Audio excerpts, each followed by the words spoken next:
The small US invasion force had raced to Baghdad. But the light US footprint this was designed to leave was not designed for what followed. After more than 3 decades of oppression, Iraqis were taking it out on anything associated with the government. The looters spared nothing. So much copper from overhead power cables was stolen, the price of copper dipped on the world market. US troops just let the looting happen. They had no orders to stop it, even when it happened under their nose.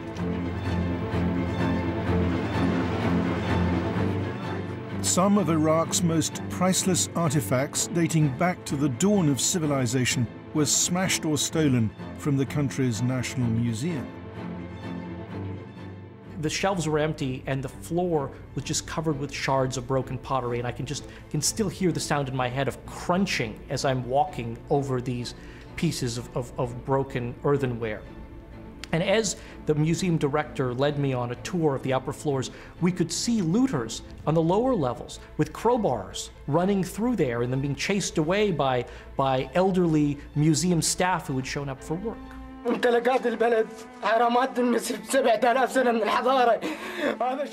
way back to my car, half a block away, I spotted an American Bradley fighting vehicle with about 7 or 8 soldiers by it. And I said to them, "Hey guys, I'm a reporter from the Washington Post, how you doing? I just thought you should know, just down the block there is the National Museum, and it's being looted and there's a lot of priceless stuff in there. You may want to go and park your Bradley in front of that," because where they were, that intersection, there was nothing of value there. And one of the soldiers said to me, "Sir, we can't do that. We have our orders to be right here." The US Defense Secretary was scornful of the media reports about the looting. The images you are seeing on television, you are seeing over and over and over, and it's the same picture of some person walking out of some building with a vase. And you see it 20 times. And you think, my goodness, were there that many vases? Is it possible that there were that many vases in the whole country? Freedom's untidy, and free people are free to make mistakes and commit crimes and do bad things. Stuff happens. Stuff happens. Democracy is messy. You know, his thing about the same vase going out. The fact that there was no interest in protecting any ministry building. We lost the Iraqis on that day. A list of government buildings to be protected had been given to the US military by Ghana's team. But there weren't enough troops to guard them, or the team, which was why they were still stuck in Kuwait, even though Saddam had fallen. If you look at those pictures of the looting and the other pictures we have seen from across Iraq, Ari Fleischer put it this way, he said, quote, "There is no question the regime has lost control, and that represents a great turning point for the people of Iraq as the regime is gone." We're sitting in Kuwait and we're watching the bombing of ministry buildings. We're watching the looting. It's clear that there aren't going to be buildings or desks or pen or paper. We realized that whatever plan we had was already falling apart before we went to Baghdad. One of the key elements of the plan, and I would put that in air quotes, was that the Iraqi bureaucracy would be in their offices, at their desks, pen poised over paper, almost as if, you know, someone had hit pause. And all we had to do was go in and bring in this nice senior advisor, hit the play button, and this entire bureaucracy would be up and running, and the government would be self-functioning.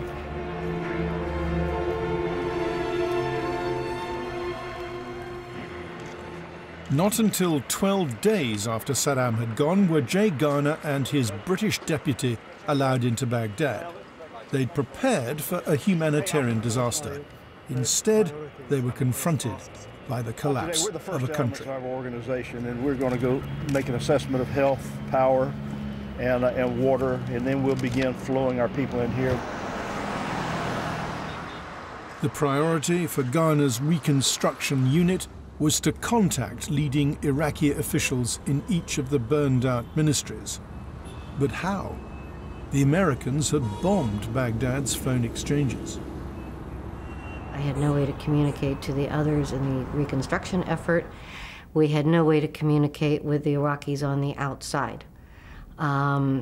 Makes it very hard to do your job. You're deaf, dumb, and blind. Certainly dumb. The only way Garner's team could make contact with Iraqi ministries was by going there in person, in the hope of finding staff. This presented another problem. They couldn't move because there was no protection. They were told, we don't have sufficient assets to give you protection. And not only that, we don't have sufficient assets to protect these ministries that you're asking us to protect, Jay.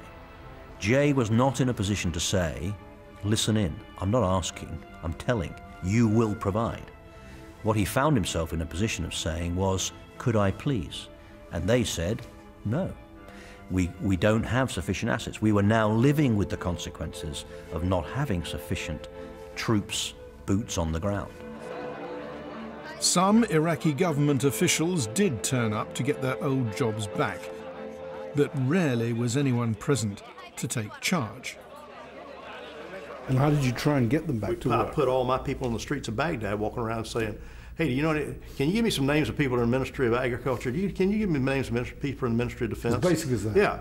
And so it took at least 10 days to start getting just a nucleus of them back.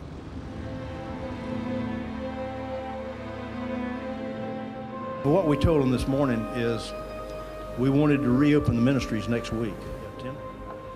The conditions in which Garner's team were operating were grim. 170 people trying to run a country of 26 million camping in the shot-up Republican palace. Everybody talks about this palace as if it was a wonderful place to be. I can assure you it wasn't a wonderful place to be. I mean, I literally used to sleep in a bath with bottled water, trying to sleep to keep cool. It was so hot and awful, dusty, and so it was a hard place to be.